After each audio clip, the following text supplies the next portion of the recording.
and welcome to another edition of Midlands Business Update. Now, you started for 10 this week. What does Big Centre's TV business show have in common with Britain's Got Talent? Well, Simon Cowell's not the only one who's got some tricks up his sleeve, and we'll be meeting one of the West Midlands top magicians later and finding out how an illusionist makes his living. First, though, I'm delighted to be joined by the Managing Director of one of the West Midlands' leading manufacturing companies, Futura Design, Paul Cadman. Thank you for joining us. Welcome back to Midlands Business Update, the show which turns a spotlight on all manner of different companies. And this week is definitely a first. Ed Sumner, a member of the Magic Circle who makes a living entertaining people with close magic and comedy. Paul's also still with us, so thank you. And Ed, thank you for joining us. You're welcome. Now, we've gone from manufacturing and automotive in the first half of the show to close-up magic. How difficult is it to make a career as a magician? Well, I think that what you need to do is you need to have more skills than just the tricks. A lot of people get into magic as a hobby and they start to learn some tricks and they think that's enough to do it as a job. Well, in actual fact, you need all the presentation and the performance skills. So that's meeting people, engaging with them, making them laugh, making sure that they're having a good time. But also you need the business skills as well. So you need to know how to market yourself, how to follow up on calls, and how to get repeat bookings from the same customers. So how early on in your life did you realise that this is what you were good at and this is what you would earn a living at doing? Well, I started magic when I was 15, so I know some of my friends, did magic a little bit earlier, and they caught the bug a little bit earlier. I started when I was 15, when I was at school, as a way to impress my friends, probably impress girls as well at that time. Did it work? I'm not telling, but after that I then carried on a normal career path. So I actually have a degree in molecular biology, which is not a prerequisite to be a magician, but does it help? No, but that was the career path that I started with, and then I was a supply teacher for a few years. But while I was doing supply, I was working on the magic, so there was a transition phase where one of them dropped down, the magic started to pick up, and that's a nice way with my sort of industry to ease yourself in, and then you can pull away from one completely and go full-time with magic. And how long have you been full-time with magic? Full-time with magic, this is the 4th year.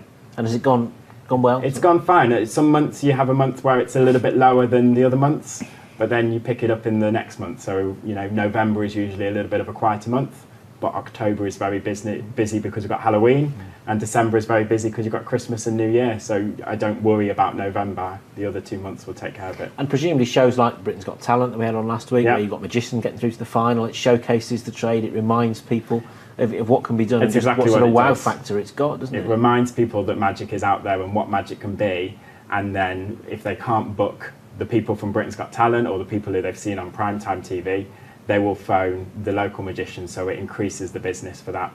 And sometimes I even say to people on the phone, I say, you might have seen something on television and thought it was quite amazing, but imagine if you saw that same thing live. That's the type of thing that I can do at your event.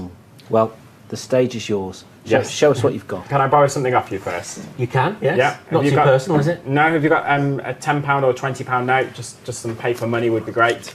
How's that? 20, That's 20 English fantastic. pounds. Thank you. You handed that over very, very quickly, which is great. You know, a lot of people, when they lend a banknote to a magician, they're a little bit worried about it. They think that it might disappear, or maybe it will burst into flames. That would have been good, though, right? That would have been good. I would have been a bit worried. Yes. But no, you have got nothing to worry about, because I'm not actually a magician. So thanks for having me on your show. Take care. See you later. No. I don't believe you somehow. What I meant to say was, I'm going to start not by sharing magic with you, but by sharing with you a quick challenge, a quick stunt, something that you can try at home. What you'll need is a banknote, and you'll also need a pencil. And the idea is to slide the pencil into the centre of the banknote in such a way that the note balances on the end of the pencil. Now, the observant ones amongst you will notice that I'm actually just holding that on. That's because this is extremely difficult to do. But I've got a couple of tips for you if you want to try this for yourself. Firstly, you need to make sure that the pencil is really sharp. You can touch that if you like. You mean really sharp? Please don't. Really it is really sharp. So I don't want you to hurt yourself. Adult supervision may be required. And with the banknote, what you need to do is you need to make sure that the banknote is borrowed. That's important because if you get it in the centre, like I have, then you've got no problem. You'll be able to get it to balance. Pretty easy. But if you are just a millimetre off, that's when you start to have problems. That's when you might drop the banknote. It might fall on the floor, or worse, you might ruin the challenge or even ruin the banknote. Yes, I think I can fix this. You know, I was nearly there. I was just a millimetre off. Yeah. Just a millimetre, but I think I can fix this. Did you bring any tape with you, Carl? I didn't think I'd need any tape tonight. I just didn't think. No, all right, I fix it another way then. How about we just start again? Okay. Do you remember at the beginning when I said that I wasn't a magician? I'm starting to think you were lying to me now. Yeah, I lied. Amazing. Thanks very much. I'm glad you enjoyed it. I want to show you one more thing here, and I'll show you what a real magician would do. So that was a cool challenge. Let me show you what a real magician would do. A real magician wouldn't put the banknote on the end of the pencil. A real magician would put the pencil inside the folds of the banknote. Now, having the pencil horizontal might seem like it's a lot easier for the pencil to balance. And you'd be right. It is a lot easier for it to balance.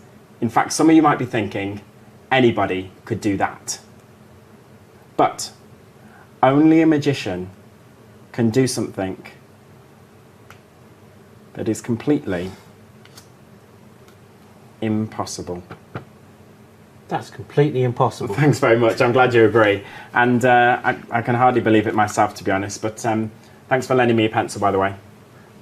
It doesn't quite work like that. People will think I'm buying the world's most expensive pencil. That's yours to keep. Thanks very much. Thank you very much. Excellent. Yes, speechless now, I am aren't you? speechless. Yeah, you know, you always think, don't you? You see something on television, and you think to yourself, "Oh, there's all sorts of things going behind the scenes," and you'll be able to, if it was done in front of your eyes, you'll be able to work it out, etc., etc. Well, that's it. I think it's a live art. So even when you see it on television, you'll notice that one of the things that they do is they have a live audience. So they either have a live audience in a studio on tiered seating, or they have street magic and they have it live in the street, in restaurants, in bars, and things like that. So it really is a really good thing to see and experience live. Presumably, one of the good industries that you can get yourself into is sort of corporate events and awards nights and Yes. sort of mingling between the tables. Yeah. Is that one of the things you tend to pick up then? Absolutely, yeah. So a lot of the work for Close-Up Magic is private events, so weddings, parties, things like that. But the other side is the corporate events. So it's the awards dinners, it's the dealers conference where they have a dinner and they want something to pick up the evening in the end, at the end of the night. And the other part of there is promotions and trade shows and things like that. So that's a great thing to use magic to describe people's brands or people's service, and it gets people interested and engaged, and at the same time you are sneaking in the company's corporate message.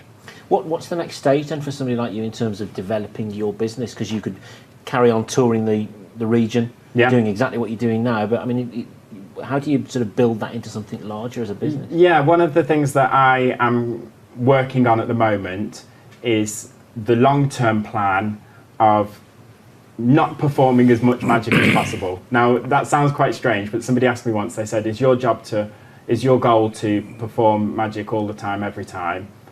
And although I enjoy performing magic, my goal is really to perform less magic and then to run more of a business. So I can grow my business by having other entertainers in terms of an entertainment agency, going out and doing some shows, and I'll go out and do some of them, and then we share the load between us. And what it means also is it means, although I'm a magician, I can't be in two places at once.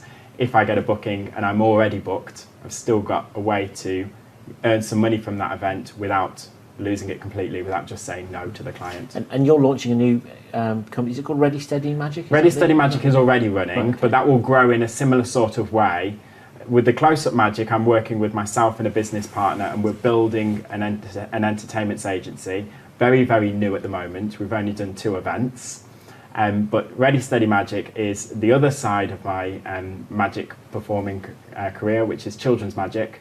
And the idea with Ready Steady Magic is to take on performers who will perform under the Ready Steady Magic brand name, so they'll be on a licence. Are there a lot of performers with similar background to yourself in the West Midlands, and is it thriving? With a molecular biology background? Yeah, and probably not that, not so much that, with a £20 note and a pencil. Yeah. I think the distinction is the difference between an amateur and a professional. So certainly there are lots of magicians who might do a few shows for friends, a few shows for family, or maybe they have a day job and they just do a couple of shows at the weekend, so they're not relying on magic. And that's fine. Magic is an absolutely wonderful hobby, and there are magic clubs all around the West Midlands that you can join and discuss magic with other people. For me, it's my job, it's my career, it's my passion, and it's my hobby, so it's all those things together. And that doesn't mean that I take it any more or any less seriously, but it means that the routines that I do are perhaps honed a little bit better because I have done them hundreds of thousands of times for lots of different people. I'm at shows every single weekend. Well, Ed, thank you. I have a funny feeling this is not the last we've seen of you on Big Centre TV. Thanks for coming in You're and giving welcome. us a taste. Paul, thank you for joining us. Thank you. That's all from Midlands Business Update this week. If your company's got a success story to tell, remember you can get in touch with us by dropping an email to business@bigcentre.tv. We'll be back next week, hopefully with some more tricks up our sleeve.